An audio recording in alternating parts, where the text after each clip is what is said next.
Entonces, hay dos fenómenos. Uno es, en la literatura, viene esta visión de vuelta a los clásicos. Como habíamos dicho, Petrarca es el primer literato que expresa ese pensamiento humanista propio del Renacimiento, en donde el centro de atención es el ser humano. Y uno de los elementos centrales de eso era, obviamente, la retórica. Otro es Boccaccio, sobre todo en su obra de Camerón, donde se centra, mejor dicho, en la descripción de la vida interior de los seres humanos, es decir, entre este medievo y el humanismo. Ya no va a ser, porque esto es importante, la voluntad divina lo que decide sobre el destino de los hombres, sino el azar. Un azar que puede ser influenciado ya sea por argucia, por lucidez o por la inteligencia misma de este ser humano. En este mismo sentido, Giovanni Villani, en su crónica de Florencia, es un ejemplo. Es decir, existe una tendencia, sobre todo en ciertas zonas de Italia, Florencia, en la zona norte sobre todo, donde se utilizan ya otro tipo de géneros, ¿no? En la crónica empiezan a tomar elementos que ya no tienen que ver la producción literaria centrada o focalizada en Dios, sino en el ser humano y sus actividades que realiza de manera dentro de su vida o de su cotidianidad. Por otra parte, las artes plásticas se van a enfocar en un segundo elemento, que es de vuelta a la naturaleza, sobre todo la pintura. Entonces, este concepto esencial de Renacimiento, para definirlo muy claro y ya dejarlo más puntual, es este renacer en un espíritu clásico, grecolatino, sobre todo formulada por una dicotomía básica. La literatura propicia esta vuelta a los clásicos, estos modelos a imitar por la nueva estética. Sin embargo, si bien casi todas las artes se puede permitir esa mímesis de estos autores grecolatinos, no ocurrió así en la pintura, ya que careció de modelos pictóricos antiguos a los que referirse, no existía esos elementos de quién situarse previamente. Entonces, temáticamente, el problema que en este caso las artes visuales utilizaron fue acudir a estos escritores clásicos en búsqueda de estos asuntos, pero formalmente la pintura lo resuelve propiciando vuelta a la naturaleza como un motivo de inspiración. Entonces, esto en el fondo no constituyó ninguna contradicción estética porque se consideró que el arte antiguo tomaba sus motivos en la inspiración de la naturaleza.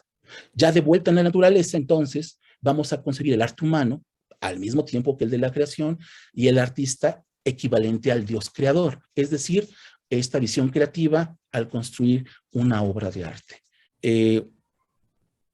Habíamos dicho de que este estudio de la naturaleza se polarizaba, como mencionábamos, en el arte, sobre todo en lo artístico, en lo literario, y al mismo tiempo el hombre aparece en el Renacimiento en relación con el paisaje e inserto también el paisaje se manifiesta en función del hombre y de sus intereses. Entonces, esta unión en la estética renacentista de ambos responde al concepto de consinifaz, conveniencia o armonía. La armonía de León Battista Alberti, que él va a ser uno de los defensores, sobre todo en esta dimensión de que el arte y la ciencia no están peleadas, de que el conocimiento y la estética no están en conflicto, y que hoy en día podría haber una distancia mayor, sobre todo por el avance científico. Él va a ser uno de los, sobre todo en su obra, la forma en cómo defiende este aspecto, ¿no? Y ahorita iremos retomando uno de esos elementos que en el Renacimiento sí lo manejan de mucho más naturalidad en ese sentido. Entonces, esto nos conduce con naturalidad a la plenitud que suele emanar el ideal de la belleza renacentista, es decir, el bienestar y la felicidad no estática, la permanencia e inmovilidad emanan simultáneamente del placer de contemplar el paisaje por un lado, pero también de esta conversación estática que tiene el hombre. Ahora, el cuerpo humano, como última etapa, es este descubrimiento del yo. El cuerpo humano, como el de los animales, fue descubierto, ¿no? Lo manejamos entre comillas, a finales del Renacimiento. en el sentido que fue diseccionado, estudiado, dibujado con más precisión, sobre todo en el estudio de la anatomía, de hecho, por Berzelius, y habrá otros ejemplos como Da Vinci que podremos mostrar como ejemplo. Pero este descubrimiento del yo, como yo en el mundo, va más allá en el descubrimiento que alentaron en investigaciones más profundas. Es decir, como este historiador que es Burckhardt, en los retratos y los autorretratos, algo que era impensable antes, estas biografías y autobiografías se hicieron más frecuentes, ¿no? Sobre todo en esa Italia del siglo XV y siglo XVI, y que seguían muchos paradigmas clásicos, ¿no? Como desde los comentarios de César, las confesiones de San Agustín, y como muchos otros. Este ejemplo italiano permeó, sobre todo en el resto, poco tiempo después en Europa, y aunque no puede asegurarse que esta es una tendencia 100% occidental, y sobre todo hoy en día, ¿no? Con el que tenemos con el celular, el famoso selfie y todas estas cuestiones que podemos, con las tecnologías, estamos hablando del renacimiento como tal. Inició precisamente en ese aspecto de mirarse a sí mismo. Retratos y biografías, ¿no? Incluidas las autobiografías o, como dicen, documentos del ego, ¿no? Un término deliberadamente vago, pero que suscitan dudas, ¿no? Podrían encontrarse también en otras sociedades.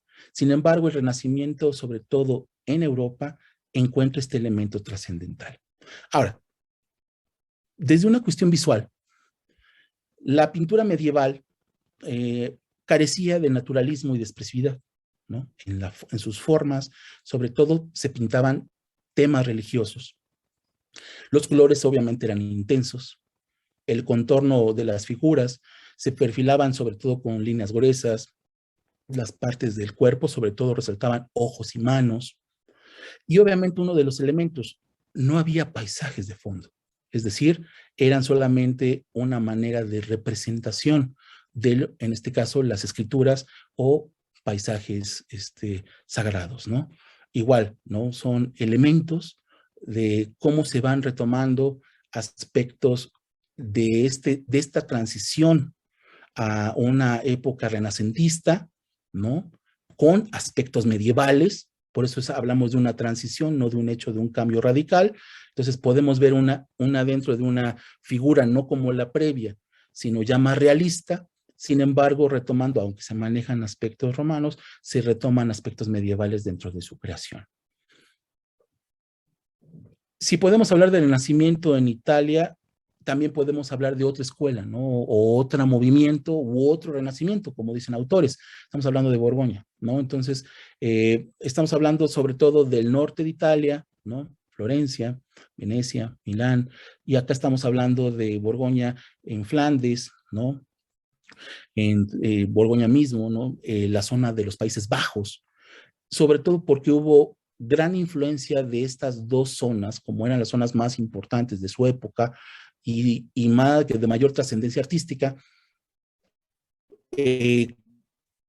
Parecía como que únicamente Italia fue quien empezó este boom de esta creatividad renacentista. En este caso, Borgoña tuvo un aspecto muy relevante, ¿no? Podemos retomar a Botticelli, ¿no? Para dar ejemplos sobre la Venus, ¿no? Sobre todo este aspecto de este regreso de esta nueva pintura renacentista, en donde el cuerpo se convierte en parte central, en este juego de, sobre todo del lado derecho, donde se tiene la mano levantada, que era un elemento de los clásicos, ¿no? De la retórica, de lo que están hablando, retomando o evocando esos diálogos del ágora, de los clásicos, ¿no?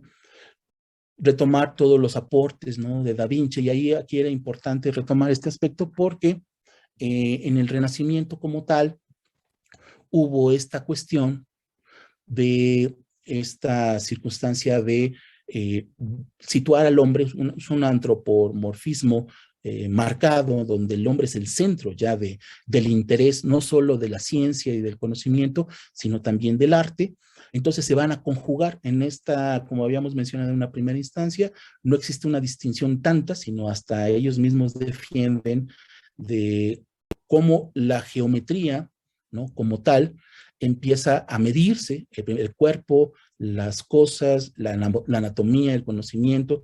Por eso nada más retomamos a Da Vinci. Existen obviamente otros otros exponentes, pero como ejemplo podemos darnos cuenta de cómo se entremezclan conocimientos, en este caso, que van a derivar en ciencia, pero se sitúan dentro de aspectos estéticos o arte. Un elemento central, ¿no? De lo que podemos hablar de una primera instancia del Renacimiento, ¿no? De sobre todo Florencia y la zona norte itálica, es cuando Roma levanta la mano. Veremos una tendencia y una magnificencia mucho en la producción artística, sobre todo porque en particular todos los creadores de artes plásticas, ¿no? En este caso los escultores, pintores, ¿no? Los mismos literatos, pues van a estar patrocinados preferentemente en esta época por sectores con mayor, pues van a empezar a cobrar por su trabajo, ¿no? Como se dice coloquialmente, ya de una forma más propia. ¿Y quiénes son los que tenían la posibilidad de desarrollar esa capacidad de promoción de toda esta producción artística? Pues evidentemente por una parte era el Vaticano, o la Iglesia, y obviamente lo que serían la aristocracia o todos los que eran los pues, decir, gobernantes de cada uno de los reinos. Entonces, por eso la Capilla Sixtina, ¿no? Patrocinada obviamente por el Papa, empieza y da, obviamente, a exponentes como Miguel Ángel, entre otros, dan espacios para que se puedan hacer y recrear estos aspectos, pero claro, en el aspecto estético se retoman este juego donde el hombre, en sus diferentes facetas, empieza a retomar aspectos, obviamente, de las Sagradas Escrituras, pero desde un aspecto mucho más humanista, más humanizado, donde el ser humano es parte central en ese contacto central como con Dios. Otro ejemplo que me gusta, que quería compartirles, ¿no? Es lo de Raimondi, ¿no? La Última Cena. Este es un grabado, ¿no? Este es un grabado de la Última Cena, sobre todo porque un aspecto central dentro de la etapa renacentista fue evidentemente y que obviamente impulsó mucho del contexto literario de la época fue la invención como tal de la imprenta. Entonces, uno de los aspectos centrales fueron los grabados, ¿no? Además de la producción ya de libros en serie, ¿no? O de obras literarias, en donde empieza a plasmarse, ¿no? Elementos centrales de cómo se podía ir compartiendo otro tipo de conocimientos que en la Edad Media estaban completamente sesgados a un sector, ¿no? Que era evidentemente de una corte eclesiástica o preferentemente a los monasterios. Entonces, pasar de lo que era transcribir a letra los libros para que una imprenta hiciera en serie una cantidad importante de publicaciones, obviamente va a ser un avance fenomenal, pero aparte va a dar un elemento central. Parte del conocimiento de la Edad Media se focalizaba en el idioma que dominante o el idioma que daba el elemento para la construcción de ese conocimiento era el latín, y el latín únicamente se enseñaba en los monasterios. Entonces, un aspecto central de esta transición de lo que va a ser y que la literatura obviamente va a tener un gran empuje en este sentido en el Renacimiento, va a ser la utilización de los lenguajes o idiomas paganos considerados en ese entonces, o como decimos hoy, pues, los idiomas locales de cada una de las regiones que tendremos. Tan es así que este hecho en concreto va a derivar ni más que el movimiento de la Reforma, ¿no? De todo el movimiento luterista, cuando el único pecado, por así decirlo, que Lutero hizo fue traducir al alemán la Biblia, nada más, y imprimirla, y aparte compartírsela a todas las personas que quisieran, ¿no? En Alemania. Ese fue el gran pecado, ¿no? Utilizar un lenguaje vulgar, o en este caso, no oficial, por parte del Vaticano, y esa era la gran afrenta que hubo, ¿no? Todos estos cambios, evidentemente, van a transformarse de manera importante. ¿Cómo se va haciendo esta transición? Empieza a haber distinto tipo de elementos estéticos, sobre todo ver las diferentes formas de cómo se modifica esta mirada en Italia y cómo otros sectores mucho más hacia la periferia iremos yéndonos un poco más hacia todo lo que fueron las expresiones rusas, ¿no? ¿no? Cómo se van modificando, viendo cuestiones ya más cotidianas, ¿no? Como lo podemos ver, imágenes de personas comunes, ya no aristócratas como tal, sino esta mirada más hacia la cotidianidad, es uno de los aspectos que en el arte va a profundizarse de manera importante. Roma, como habíamos dicho, en la pintura, en la Capilla Sixtina, por así llamarlo, en el Vaticano, igual, ¿no? Va en la escultura y en el arte plástico va a tener una evidente, creciente fuerza, ¿no? Y obviamente todo lo que va a ser las creaciones que obviamente van a determinar aspectos centrales de grandes artistas, ¿no? Desde de los sepulcros de los papas, desde la piedad, desde todos, ¿no? Pero hay un aspecto importante que quisiera retomar, ¿no? Evidentemente este tema de la periferia, ¿no? Sobre todo la Trinidad de Andrei Rublev de Moscú.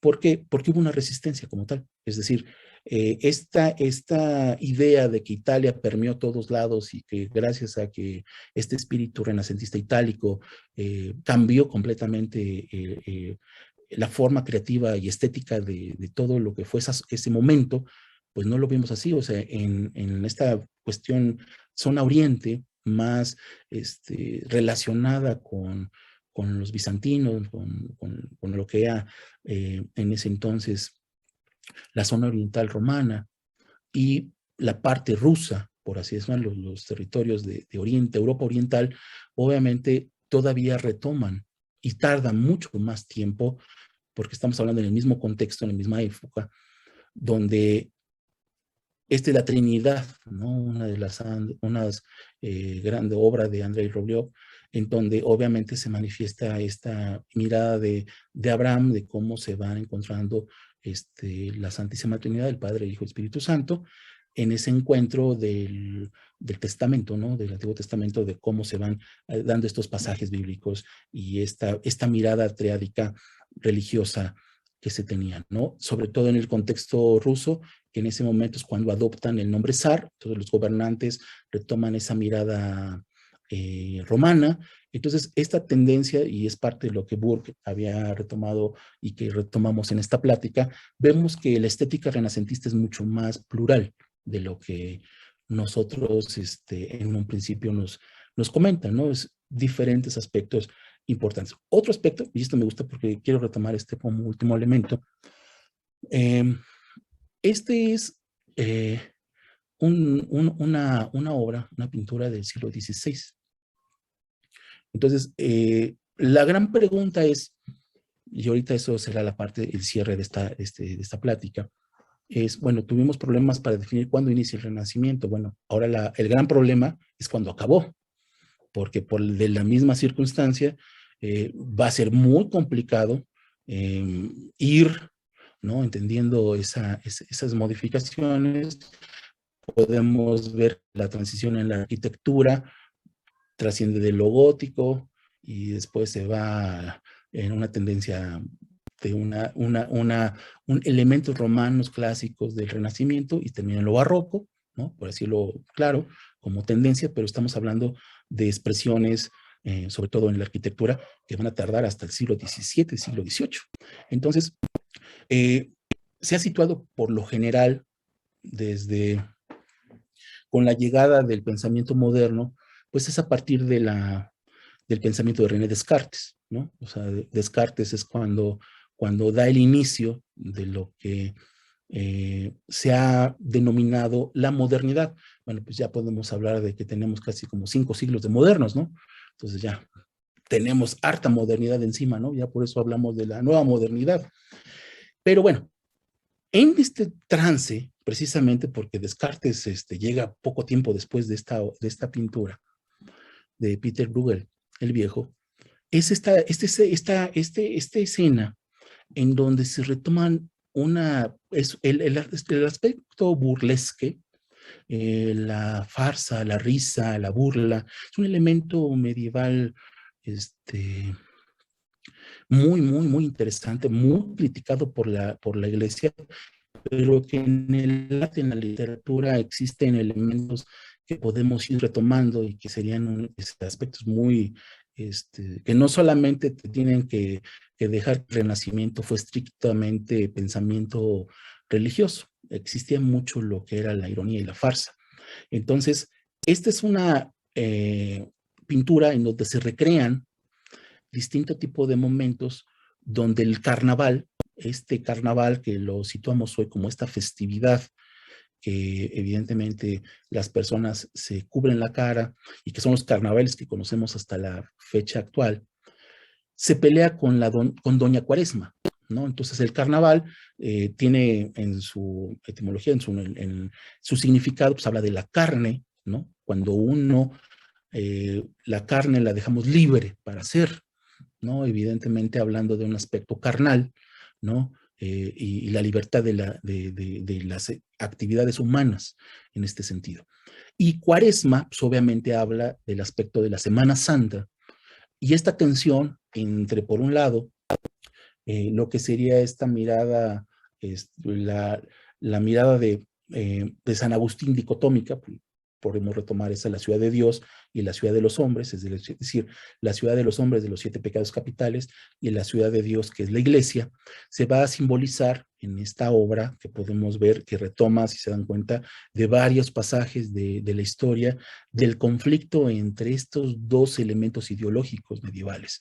Por un lado, Dios y por otro lado el hombre y sus pasiones, el hombre y sus creaciones, el hombre y sus acciones, y por el otro es el mandato divino del Dios de esta cuestión de este pensamiento que daba y regía o rigió durante mucho tiempo y que sigue siendo hasta hoy una de las formas de interpretación que el ser humano ha utilizado para preguntarse quién soy, qué soy y a dónde voy. Entonces, Descartes, Copérnico, el avance de la física, son los elementos o el tiempo en que se da esa transición, por lo menos en el conocimiento, en la filosofía y en el pensamiento, como esta transición de donde el Renacimiento se diluye, como mencionamos, en las artes todavía habrá una tendencia y retomar hasta el siglo XIX aspectos renacentistas, por lo cual esta visión es más poco clara de definir, pero en el pensamiento de la ciencia, donde sí es formal este choque entre dos visiones, si el renacimiento era eso, ese renacer de ese obscurantismo que lo que significó la Edad Media, la ilustración y esta visión científica obviamente es el pensamiento que se mantiene hasta la fecha de dos bloques que se contradicen entre sí, entre un pensamiento religioso y un pensamiento científico.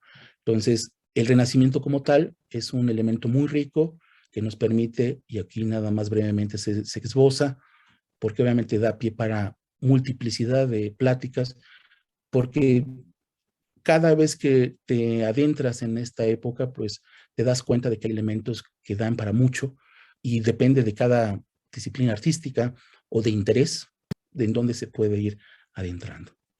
Pues por mi parte es todo. Muchas gracias.